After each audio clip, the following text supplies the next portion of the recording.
Hey folks, today we are going to cook what the recipe called an Enchilada Taco Bake. This thing was so simple, so delicious, few basic ingredients that with all that cheese, you just can't go wrong with it. Really pleased with this recipe. I don't know why you have taco shells and it's called enchilada. We do use some enchilada sauce, and then you're eating it with a fork. But whatever, just trust me on this, you are going to enjoy it. First, we start with a couple of roasted chickens. You can use a rotisserie chicken, 2 cans of enchilada sauce, some green onions, taco shells, and 2 cups of cheese. So I just cut these chicken breasts in half, roasted them at 350 for about 30 minutes.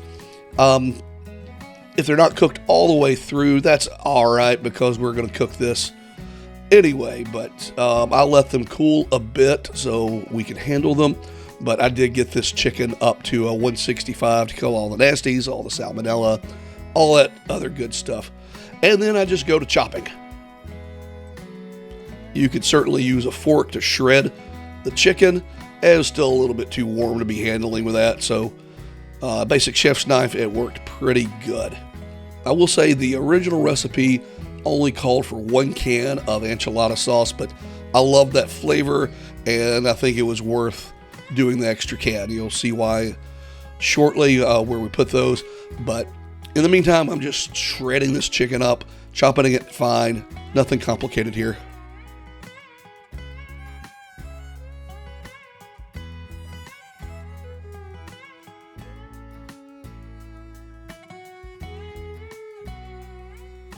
Now let's go ahead and scoop that up. If you have one of these board scrapers, it makes an excellent tool to pick up a large amount of whatever on your cutting board.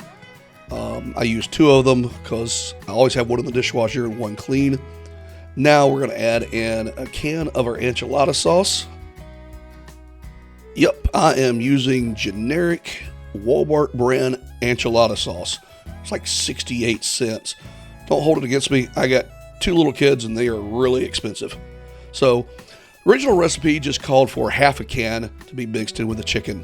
Again, I love that flavor, so I mixed in an entire can, and I think it is worth every penny and every bit of effort. Now let's go ahead and chop up our green onions. I think some people call these chives.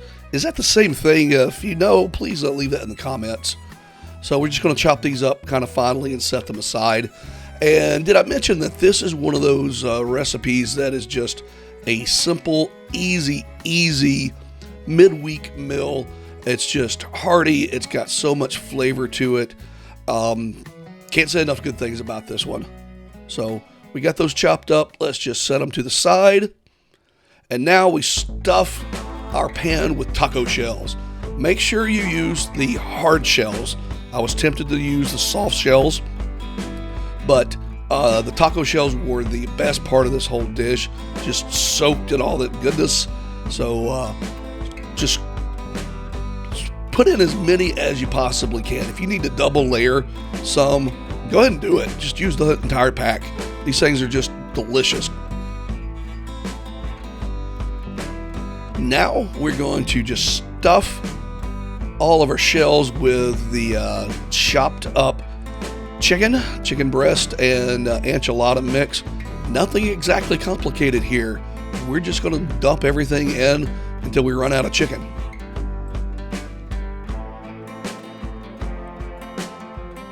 All right, next we're going to put in 2 cups of your favorite cheese.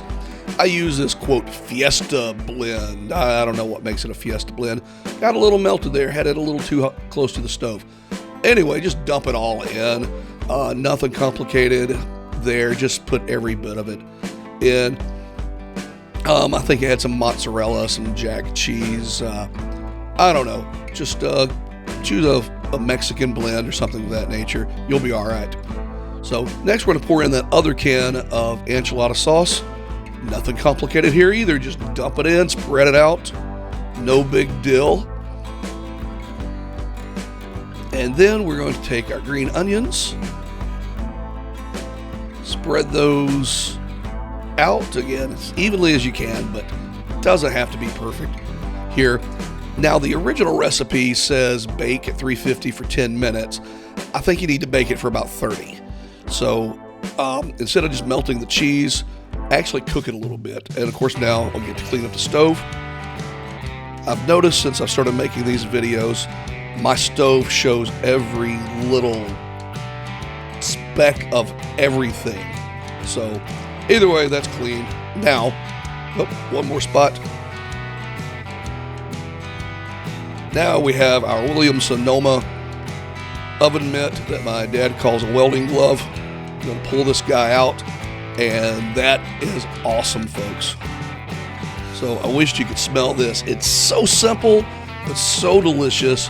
Absolutely a comfort food.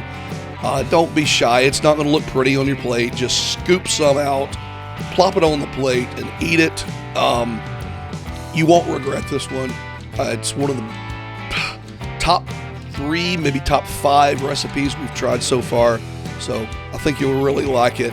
If not, ship it to me. I'll eat it. So thanks for watching, guys.